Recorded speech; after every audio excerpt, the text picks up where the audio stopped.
पुणे आणि पिंपरी चिंचवडमध्ये जी मेट्रो आणि पीएमपीएमएल कंपनी चालली बसेस, त्याच्यामध्ये माझ्या पिंपरी चिंचवडकरांना इथून मेट्रोतनं कुठेही जायचं असेल तर त्यांना मोफत प्रवास करणार। पुणे पिंपरी चिंचवड पुरतं, पुणे पिंपरी चिंचवड दुसऱ्या मेट्रो नाही, ही आपली मेट्रो। नाही तर मुंबईला जाल मेट्रोत बसाल, दादा म्हणला फुकट, अरे तुझ्या ती तसलं नाही, तिथं पकडतील, नागपूरला पकडतील। ही आपलं पुणे आणि पिंपरी चिंचवडचं चाललंय आणि आपली पीएमपीएमएल आहे ती पण फुकट, त्याच्यातनं पण तुम्हाला कुठं जायचं तिथं जा। त्या संदर्भामध्ये आमच्या समोरच्या पार्टीनं 75 वर्षाच्या पेक्षा जास्त वय होईल त्यांना फुकट।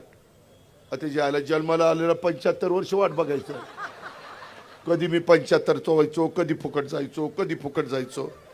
आम्ही ते बंदच केलं, जन्माला आलं जा फुकट आणि शेवटपर्यंत फुकट जा, जोपर्यंत वर जात नाही तोपर्यंत फुकट। काय अडचण आहे? आणि मी हे करून दाखवणार आहे, मी शब्दाचा पक्का आहे। मी ज्यावेळेस विधानसभेच्या निवडणुकीला सांगितलं मी माझ्या लाडक्या बहिणींना मदत करणार, मी मदत केली आहे। मी माझ्या शेतकऱ्यांना 3, 5, 7.5 हॉर्सपावरच्या मोटरचं वीज बिल शून्य करणार, केलं। आज माझ्या शेतकऱ्याला वीज बिल शून्य येतं, शून्य। ही गोष्ट आम्ही करतो, मी जे बोलतो तेच करतो, मी शब्दाचा पक्का आहे। हा अजितदादाचा वादा आहे,